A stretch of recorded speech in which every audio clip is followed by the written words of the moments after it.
Sir মুশকিল বাজান মুশকিল বাজান মুশকিল করে বাজান করে দেবে মুশকিল বাজান কে পাচার করে দেবে? কোন সালমার কথা বলছো তুমি? এই যে শুনছো তো তোমার এই অবস্থা কে করেছে? কনস্টেবল তাড়াতাড়ি গাড়ি বের করো, এক্ষুনি হাসপাতালে নিয়ে যেতে হবে।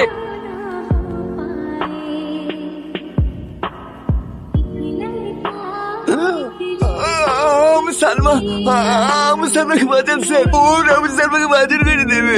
কারা পাচার করে দেবে? এই কোন সালমার কথা বলছো তুমি? রাজি সিং মেয়ে সালমা প্রাইমারি স্কুলে গেছে বাড়ি ওরাই আমাকে গুলি করেছে। ঠিক আছে তাড়াতাড়ি হসপিটালে নিয়ে যাও। নীলদা এক্ষুনি গাড়ি বের করো, সাহেবনগর স্কুল পাড়ে যেতে হবে। ঠিক আছে স্যার। সাহেবনগর নিবাসী রাজেশ শেখের একমাত্র কন্যা মোসাম্মদ সালমা খাতুন 10,001 টাকা দেন মোহরের পরিবর্তে তোমাকে শাদী করতে রাজি আছে। তুমি কি কবুল? কবুল। আরেকবার বলো বাপ। কবুল। কবুল। আরেকবার বলো বাপ। বন্ধ করুন এই বিয়ে। Constable arrest him. কেন স্যার কি হয়েছে? আমরা তো ভালো ভেবে দিছিনি, ছেলে মেয়ে দুজনে সাবাল লোক। আপনারা বিয়ে আটকে দিয়েছেন কেন? আপনি কি জানেন আপনার মেয়ের সাথে যার বিয়ে দিতে যাচ্ছেন সে কে? হ্যাঁ জানি তো, কলকাতার একজন বড় বিজনেসম্যানের ছেলে। আর নিশ্চয়ই এটাও বলেছে কলকাতায় ওদের বড় বড় ফ্যাক্টরি আছে। হ্যাঁ আছে তো, এই তো ছেলে বাবাকে জিজ্ঞেস করেন। কিরে পালাচ্ছিস কোথায়? তুই ছেলের বাবা না?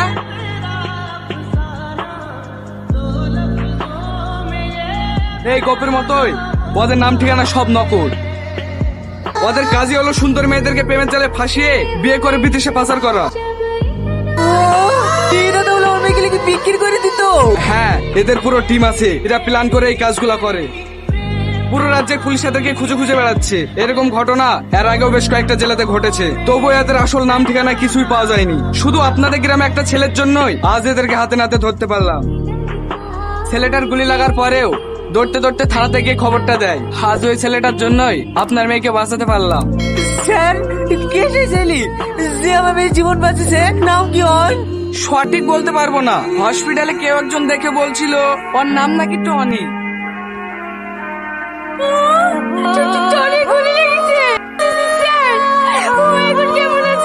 ঠিক বলতে পারছি না, কন্ডিশন তো খুব খারাপ ছিল, মনে হয় না বাঁচবে। কনস্টেবল নিয়ে চলো।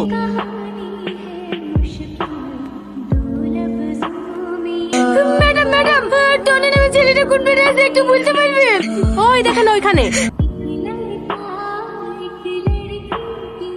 কি হলো ম্যাডাম, এগুলো খুলছেন কেন? স্যালাইন এর প্রয়োজন নেই, উনি কিছুক্ষণ আগেই মারা গেছেন।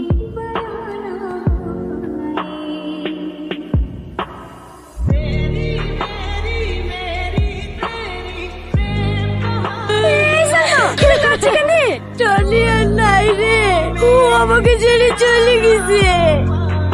আমি খুব খারাপ, ঠকার লোভে সত্যিকারের ভালোবাসার মানুষটাকেও ছেড়ে ফেলে দিয়েছি।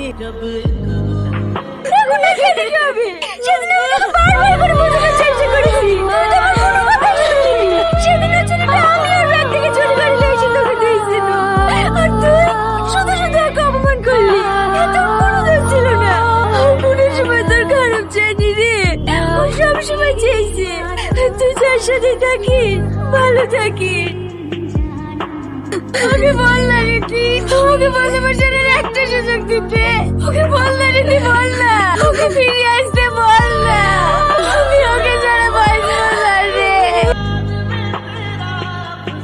ওঠ না টনি, ওঠ না, তুই ওকে একটা বার সালমা বলে ডাক।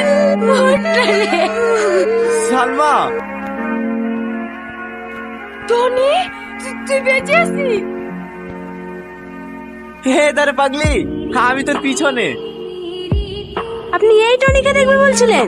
আমি তো ভেবেছিলাম টনি চাচার কথা। সরি ম্যাডাম, একটু মিস্টেক হয়ে গেছে। এই টনির কোনো সমস্যা নাই, ফুল সুস্থ। টনি ধুর পাগলি, কেন করছি কেন? আমি কি মারা গেছি নাকি? আমাকে ভালোবাসবে তো? ভালোবাসবে কিরে পাগলি? ভালোবাসি, আর সারা জীবন এইভাবেই ভালোবেসে যাব। আগে তোর ভালোবাসার জন্য কোন যদি মার খেতাম, এখন নয় গুলি খাচ্ছি। তুইও না। Sorry sorry sorry.